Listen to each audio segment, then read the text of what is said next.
Welcome back to my photography journey. My name's Steve and thank you for joining me today.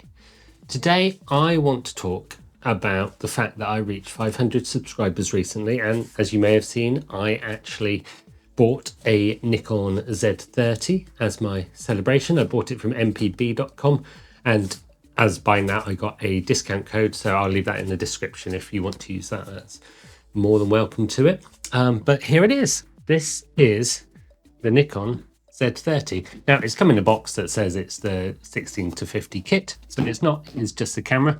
So let's open it up and see what it looks like. So we get lots of information in here. We've got all the paperwork, which is definitely substantial. We've got the camera itself. We get a USB cable. We get the Nikon strap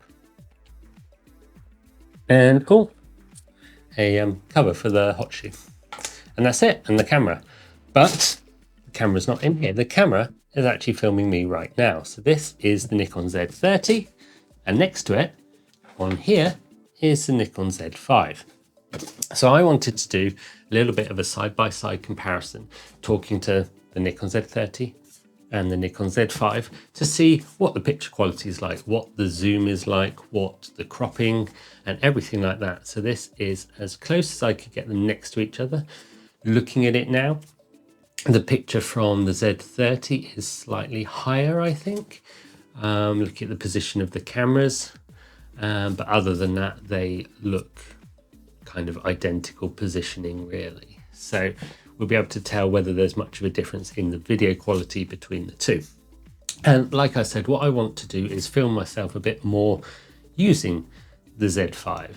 So I can describe in a bit more detail how to use it, what's going on with it, by being able to film myself at the same time. And obviously I can do the same the other way around. So I can use the Z5 to film myself on the Z30 and give some tutorials on that as well. And the other thing that you may have noticed is that I now have pictures in all of my frames behind me, and that has been a work in progress, and I'll go into a bit more detail about that soon as well. So lots to come on the channel. This is just a quick introduction to say that I've got the two, a little bit of a side-by-side comparison, and then in the editing process we'll look in a bit more detail about these two. So let's take it away with the editing. Okay, so here we go with the editing process. So as you can see on here, this is my shot from the Z30. Let's just make it a little bit bigger. So this is with the wider lens, the 24-50mm lens, and is getting in a lot more of the details here. So let me compare that to my usual Z5 shot. So this is the Z5 with the 35mm lens on. This, for some reason, I wasn't sat quite in the middle, which is really annoying. But this is my normal kind of shot. So we've got the lamp in the background, the pictures that you can see, two portrait ones, filling up that space in the background, the chest of drawers for a bit of detail.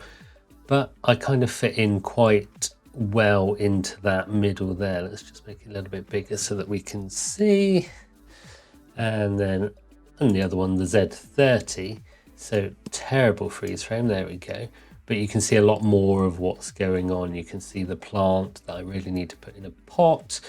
You can see more of the pictures around, more of the desk, which I quite like this shot. The camera could be a little bit lower, but you can see much bigger field of view. And then that was your comparison of these two cameras, and as you can see, the quality is pretty good from both of them. I love the fact that the Z30 doesn't have that crop. You get a bigger field of view when you're at the same focal length. Same lens on the two different cameras gives you a slightly different view. So let's look at that now. So now we have the Nikon Z5 here, and this has got my 35mm f1.8 lens, and on the Z30 is my 24-50 f4-6.3 lens that I got in the kit with the Z5 when I bought it in the first place. But now let's swap those over and see what those images look like. Okay, so now we have on the Nikon Z30, we've got the 35mm f1.8 lens, And then on the Z5, we've got the 24 to 50 millimeter f4 6.3. So this is the opposite of they were just now. So any differences, I've not moved the cameras at all. I've adjusted the ISO slightly because of the different apertures on the two different lenses. But other than that, there's been no change to the position or anything like that. So we can compare directly between the two. And then you can see that the background is more compressed with the Z30, which I quite like. That's quite a nice image that I'm seeing there rather than more of the background like in the Z5 pictures. So now I've actually had a chance to get out with the Z30. So this morning I've put my 24 to 50 4 to 6.3 lens on there. This is a kit lens that I got with my Nikon Z5. It's my smallest, lightest lens, so that's why I put it on here. I've also got on here the tags from my Peep Designs camera strap. So it's easy to take that on and off. I've got the same ones on my Z5 as well. So it just makes changing between cameras a lot easier if I've got the strap with me as well. So I've set my camera up with the very basics. I'm going to do another tutorial on setting things up completely from scratch, how to connect it to your computer, how to import pictures and everything like that. But basically, I just wanted to say that I've got it set up with some of the basics of how I like to do it. I've been through the menus, I've set the different frame rates, I've set the different picture qualities, autofocus settings and things like that. And when I'm in camera mode, it will show me that I'm starting off at 1/100th of a second, an ISO of 100, and the largest aperture I can on this lens, which is 4, all the way up to 6.3. And that is how I had it set up this morning. I went out, I took some pictures, I took some videos. So let's have a look at those now and see what we've got to talk about. Now, these are just some snapshots while walking around the village this morning. Just wanted to try and capture a couple of different things, a bit of black and white, see some different textures and things to see what they look like. I do quite like taking pictures of this church. So I'm happy with the quality. A lot of green in this picture, but I am happy with the quality of them. So this camera is very similar to my Z5. It's got the same command dial on the top. The buttons are in the same position for on, off, taking a picture, ISO, exposure compensation, this command dial at the back, this one at the front.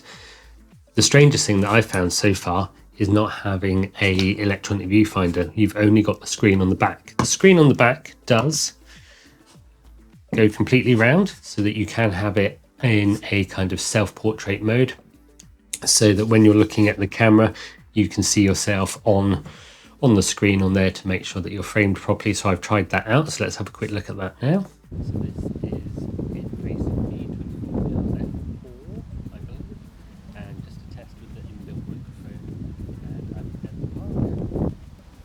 So yeah, never really do this kind of thing, but here we go. Always worth a try, I think. It'd be good to be able to do this when I'm out and about. And then you can also turn it round completely and fold it back in so that when it's closed, it's completely protected. There's nothing on there that will cause any problems to that screen or anything, which is quite a good way of doing it. The layout of the buttons on the back is very similar. It is missing a kind of joypad that the Z5 has, which I've got quite used to, I've realized, as well as an autofocus button. That's kind of the biggest difference that I've noticed. There's only a single SD card in here and it's in next to the battery rather than a separate flap that opens for it. There's fewer connectors on the side, but overall it's a very light, compact camera. So let's have a look at the video performance and then we can compare it to the Z5 as well. And then something that I wanted to try was slow motion. So this is 120 frames a second. I quite like it. It's quite nice. And then compare that to this, which is just a normal 24 frames a second. So that was my first impressions of this Z30. Thank you for watching. If you've got any comments, questions, leave them down below as always. And I'm going to do a more in-depth review at a point in the future, as well as go through all the menus and look in more detail about the pictures and the video quality, different things that you can do with them. So until next time, thank you for watching. Don't forget to like, comment and subscribe, and I will see you again next time on my photography journey. Have a great week. Bye.